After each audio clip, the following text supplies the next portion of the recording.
That stopped the violence then. That stopped the violence right there. Okay. Tell me, as far as the food is concerned, there was something else that I heard about you guys on the road, hungry, and had to use Red Harris to get you some food. Now, tell me about that, Jesse. We used to use him to sit in the restaurant because Red, he was real light-skinned, and sometimes people mistake Red for a white boy.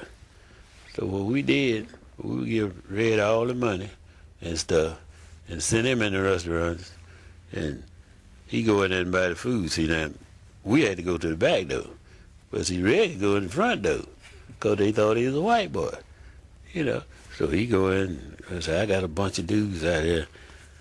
They need some food and stuff. And the man, he fixed plates and things. And he go, what are y'all? Red said, they're baseball players. They play for my daddy. I said, my dad on the team, so they sent me in to get this food. So he go in there and come back out there. We eat and everything, go down the freeway just laughing. You know, people eat the food. Oh, yeah, well, So that's... see, there are a lot of cities we went in, people thought Red, they thought he was white. Sam Jones used to be for the Cubs. Him and Red looked like brothers. Really? They thought he was white. That's what they used to do with Sam. They sent Sam in there, and he played to get that food. Right. And they gave it to him because they thought they were white. Red used to come up to the plate. They said, "Ooh, the only white boy playing out there with these son." And Red had that style. He was stylish, you know. You pull them britches up, get down like that. Because I used to teach him. I said, Red, dude, you get in front of the mirror and put your uniform and things on, swing that back. Because he looked just like a white. I'm telling you. He really couldn't tell the difference. That's how I say people eat food. And we did this for years. Well, P.T. Barnum said that there was one born every minute, so it's easy to find someone you can fool, I guess. Okay. All right, well, that's good. Tell me, Jake, you mentioned a minute ago that you hit 400 and what?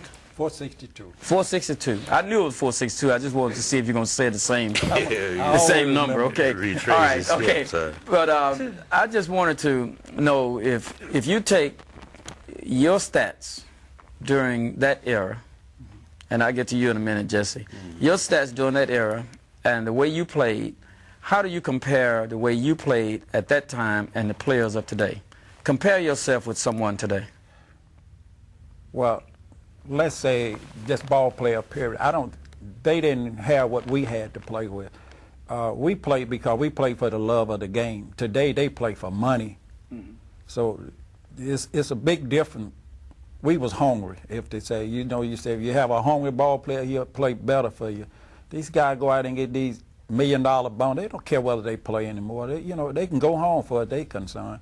But when we was playing, we played for the love of the game. Okay, so you were hungry for the game. We was hungry.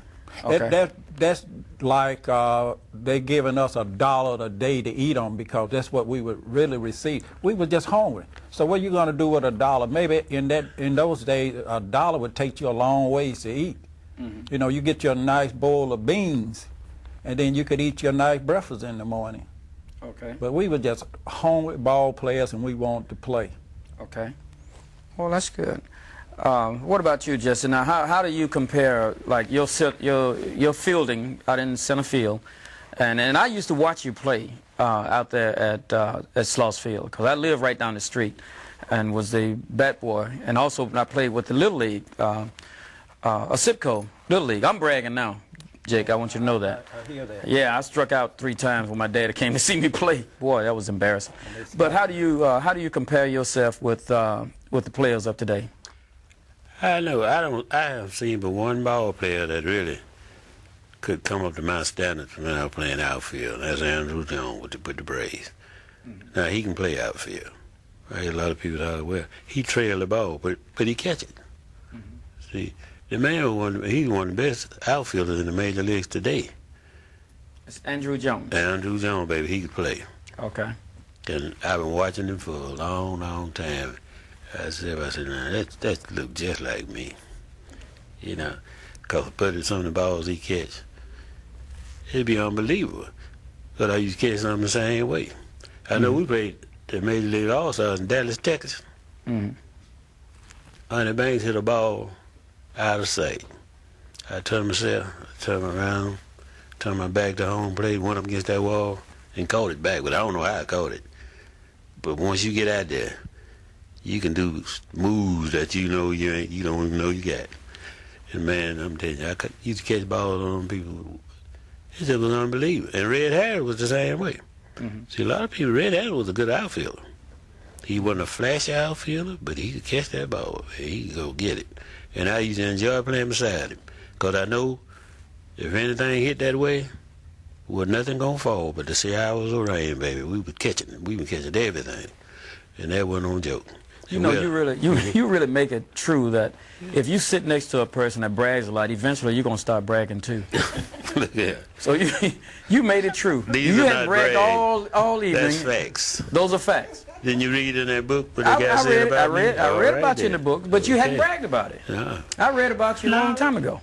You know, you don't have to brag when you know you can play. Okay, all right, okay. What you gonna brag about? See, that's the reason now I'm gonna mistake you. You might be Jake right now. You bragging so much. No, that's fact, but you know, since you mentioned that name, I would have to mention that last Saturday we went to the funeral of Red Harris. Yeah. And I must commend you for being not just only being a friend of Red Harris, but also commend you for canceling a very, very important engagement. Yeah. Just so you could be here for the funeral. So and that's great. And also this is the time we started retiring those numbers. Yeah. Which is good. We had the number 23 for Red Harris, and so we're going to make just a big thing out of retiring those numbers. Not necessarily at a funeral, but personally I believe in people getting their flowers while they're still here. But those numbers should be retired because you guys really did good over the years. Sure, he was a good ball player too. You know, at one stage, the Negro League was the third largest money-making business in the United States. That's what I heard. And today, it's still a lot of money is being made because they used to pay us, they used to send us a check called property sharing. And the last check we received was for like $3.26, which I still have mine on the wall. It would always be there in a frame.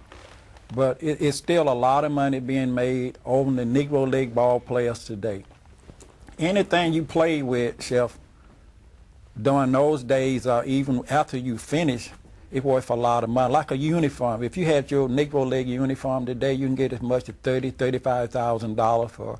You can get maybe $10,000 for your glove, maybe $10,000 for your shoes you play, and your socks, your cap, which I have at home.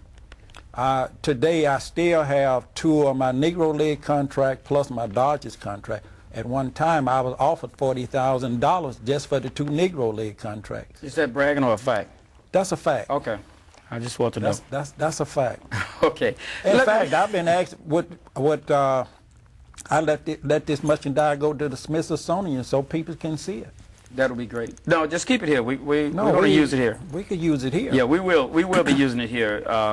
God willing, we will have a place for you to, both of you, all of you, to put your memorabilia and have it there for the people to see. Well, I tell you, my first manager in the